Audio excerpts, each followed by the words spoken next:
നിലമ്പൂരിലെ ഉപതെരഞ്ഞെടുപ്പിലൂടെ കേരളത്തിൽ LDF അല്ല അധികാരത്തിൽ വരാൻ പോകുന്നത്, UDF ആണ് അധികാരത്തിൽ വരാൻ പോകുന്നത് എന്ന ഒരു വോട്ടിംഗ് പാറ്റേണിലൂടെ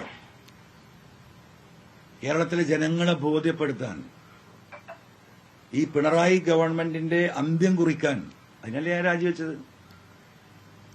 ആ രാജിവെക്കുമ്പോ എന്താ വേണ്ടത്?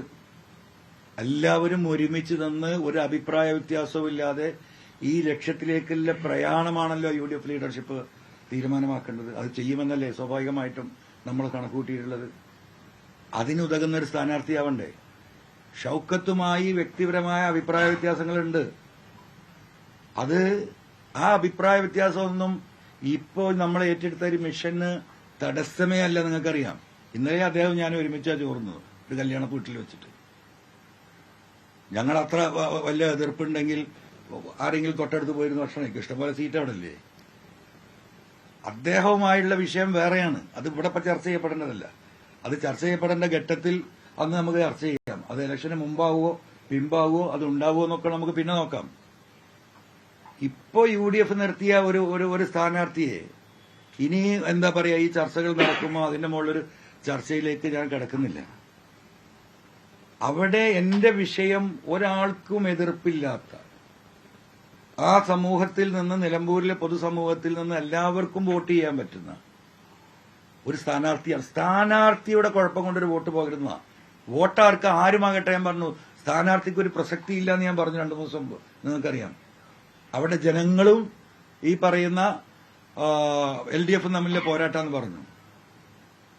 അപ്പോ ആ സ്ഥാനാർത്ഥിയുടെ ഒരു കുഴപ്പം കൊണ്ട്, അല്ലെങ്കിൽ അദ്ദേഹത്തിന്റെ എന്തെങ്കിലും പ്രയാസം കൊണ്ട് ഒരു വോട്ട് പോകരുതെന്ന് ഞാൻ ഉദ്ദേശിച്ചുള്ളൂ. ഇനിയിപ്പോ ഒരു വേറൊരു സ്ഥാനാർത്ഥിനെ തീരുമാനിക്കപ്പെടുമ്പോഴും ആ സ്ഥാനാർത്ഥിക്കും ചില പരിമിതികളൊക്കെ ഉണ്ടാവും. സ്വാഭാവികമാണ്, മനുഷ്യ സഹജമാണ്. അപ്പോ ഇപ്പൊ എന്താ പറയുന്നത്? അൻവർ അധിക പ്രസംഗിയാണ്. ഞാൻ എവിടെയാണ് അധിക പ്രസംഗം നടത്തിയത്? സ്ഥാനാർത്ഥിയെ തീരുമാനിക്കപ്പെടുന്നത് വരെ എന്റെ ധാരണ എന്താ? പൊതുസമൂഹത്തിന്റെ ധാരണ എന്താ? UDFന്റെ സ്ഥാനാർത്ഥി ഉണ്ടാവും, മോശം ഉണ്ടാവില്ല. ഞാൻ വീട്ടിലേക്ക് കയറി വരുമ്പോൾ നിങ്ങൾ പുറത്ത് നിൽക്കുന്നുണ്ട്. നിങ്ങൾ ചോദിച്ചു, ഷൌക്കത്തിനെ പ്രഖ്യാപിച്ചല്ലോ സ്ഥാനാർത്ഥിയായിട്ട്, എന്താ നിങ്ങളുടെ അഭിപ്രായം? എനിക്ക് വ്യക്തിപരമായ അഭിപ്രായ വ്യത്യാസമുണ്ട്. അത് ഞാൻ പറഞ്ഞു. അതെന്റെ വ്യക്തിപരമായ അഭിപ്രായ വ്യത്യാസം. അതില്ലാന്ന് എനിക്ക് പറയാൻ കഴിയില്ല. എനിക്ക് വളച്ചു പറയാനും തിരിച്ചു പറയാനും ഒന്നും സാധിക്കില്ല. ഇനിയിപ്പോ ഒരു വടിയാണ് അവിടെ UDF നിർത്തിയിട്ടുള്ളത്. ആ UDFന്റെ ഭാഗമാണെങ്കിൽ എനിക്കെന്താ പ്രയാസം? ആ UDFന്റെ ഭാഗമായി അതിനോടൊപ്പം നിൽക്കാൻ.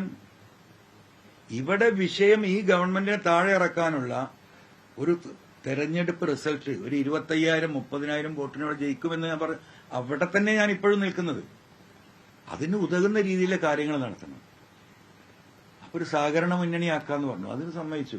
സഹകരണ മുന്നണി അറിയാൻ നിങ്ങൾക്ക് അറിയാം. ബസ്സിലെ ആ സ്റ്റെപ്പിൽ കയറിയുന്ന ക്ലീനറെ കൂടെ നിന്ന് പോകണമെന്ന് മതി, പ്രശ്നമില്ല. ചെറിയ പാർട്ടിയല്ലേ, നമ്മൾ വളരെ ചെറിയ പാർട്ടിയാണല്ലോ. അതിനും നമ്മൾ സമ്മതിച്ചു. അതെങ്കിലും ഒന്ന് പൊതുസമൂഹത്തോട് പറയണ്ടേ? ഇന്നലെ അദ്ദേഹം പറഞ്ഞു അൻവർ വ്യക്തമാക്കട്ടെ. ഇത്രയും വ്യക്തമാക്കിയതാണല്ലോ, ഇനി എന്താ ഞാൻ വ്യക്തമാക്കേണ്ടത്? ഈ കഴിഞ്ഞ 3-4 മാസമായി ഒരു മനുഷ്യന്റെയും ഒരു പാർട്ടിയുടെയും എന്നെ വസ്ത്രാക്ഷേപം നടത്തിയിട്ട് എന്താ തെരുവിലേക്ക് വിട്ടിരിക്കുക അല്ലേ? ഇന്നലെ എന്താ ചെയ്തത്? വസ്ത്രാക്ഷേപം നടത്തി തെരുവിൽ വിട്ട് എന്റെ മുഖത്തേക്ക് ചളിവാരി എറിയണം. അത് കാണുന്നുണ്ടല്ലോ എല്ലാം. ഇന്നലെ അദ്ദേഹത്തിന്റെ തീരുമാനം എന്താ? എന്നെ ദയാവാദത്തിന് വിട്ടിരിക്കുകയാണ്. ദയാവാദം. എന്ത് തെറ്റാ ഞാൻ ചെയ്തത്? അതും കൂടെ ഒന്ന് വിശദീകരിക്കണ്ടേ?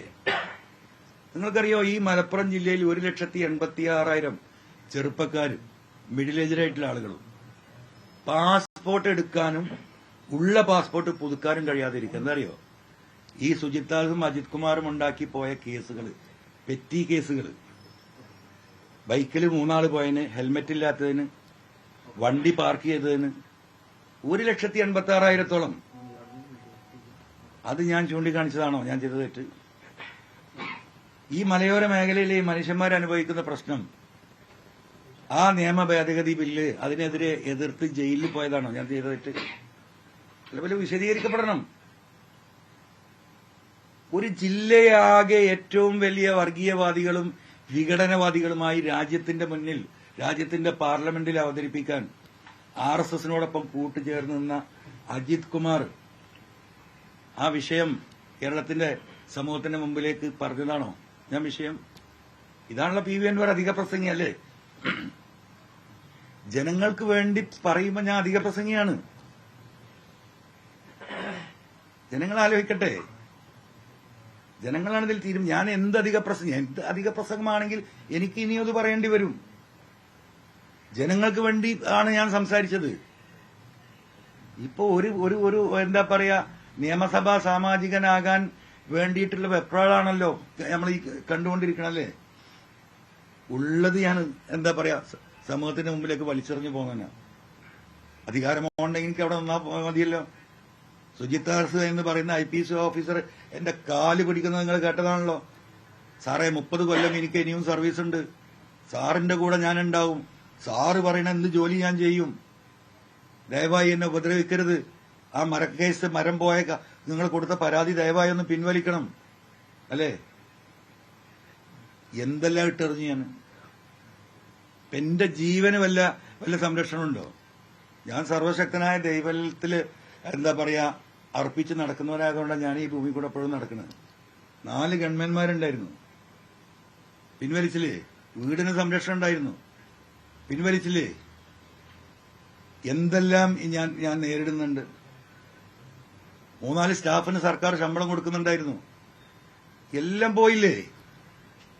എന്തിനേറെ പറയുന്ന എന്റെ പാർക്ക് വിഷയം നിങ്ങൾക്കറിയാം.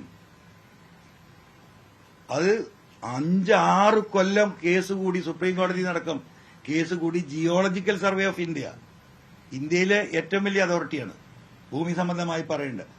ആ ജിയോളജിക്കൽ സർവേ ഓഫ് ഇന്ത്യ ഇവിടെ വന്ന് സർവേ നടത്തി ഇതിനൊരു കുഴപ്പമില്ല എന്ന് പറഞ്ഞ് കേരളത്തിലെ ഡിസാസ്റ്റർ മാനേജ്മെന്റിന് റിപ്പോർട്ട് കൊടുത്തിട്ട് ആ റിപ്പോർട്ടിന്റെ അടിയിൽ ആ പാർക്ക് പ്രവർത്തിക്കാൻ ഫംഗ്ഷൻ ചെയ്യാൻ ഡിസാസ്റ്റർ മാനേജ്മെന്റിന്റെ മന്ത്രി കൂടിയാണ് ബഹുമാനപ്പെട്ട മുഖ്യമന്ത്രി, അദ്ദേഹത്തിന്റെ ഒരു സിഗ്നേച്ചർ മതി. ആ ഫയൽ മേശപ്പുറത്ത് കിടക്കുമ്പോഴാ ഈ പ്രശ്നങ്ങൾ ഉണ്ടാക്കണം. എനിക്കെന്താ 4 ദിവസം മാറിക്കൂടെയിരുന്നോ? 4 ദിവസം കഴിഞ്ഞിട്ട് എനിക്ക് പറഞ്ഞാൽ മതിയായിരുന്നല്ലോ, ആ ഒപ്പിട്ട് വാങ്ങിയിട്ട്. ഇനി എന്താ നഷ്ടപ്പെടാൻ ബാക്കി? ഈ കാര്യങ്ങൾ മുഴുവൻ നമ്മൾ സഹിക്കുകയാണ്. 28 കേസുണ്ട് PV അൻവറിന്റെ പേരിൽ, അറിയുള്ളത്. എങ്ങനെ 28 കേസുണ്ടായത്? ഈ ഗവൺമെന്റിനെതിരെ പറഞ്ഞ് ഇറങ്ങിയതിന് ശേഷം ഈ പറയുന്ന ആർക്കെങ്കിലും ഒരു കേസുണ്ടോ? ഒറ്റ കേസ്. P ശശി കൊടുത്ത തലശ്ശേരിയിലെ കേസ് വിചാരണ ആരംഭിച്ചു. കഴിഞ്ഞ 17-ാം തീയതി എനിക്ക് പോകാൻ പറ്റിയിട്ടില്ല, ലീവ് കൊടുത്തിരിക്കുകയാണ്. അപ്പോ ഇതെല്ലാം അനുഭവിച്ച് നിൽക്കുകയാണ്. അപ്പൊ ഇപ്പോഴും ഞാൻ നയം വ്യക്തമാക്കിയിട്ടില്ല, മനസ്സിലായില്ലേ? കാല് പിടിക്കുമ്പോൾ മുഖത്ത് ചവിട്ടുക എന്ന് പറഞ്ഞില്ലേ? അപ്പൊ ഞാൻ ഈ കാല് പിടിക്കാനില്ല. ഞാൻ ഈ കാല് പിടിച്ചിരുന്ന കേരളത്തിലെ ജനങ്ങൾക്ക് വേണ്ടിയാ. എനിക്ക് ഒരു അധികാരവും വേണ്ട. അങ്ങനെയൊക്കെ ഉണ്ടല്ലോ ഒരു തെറ്റിദ്ധാരണ. എന്താ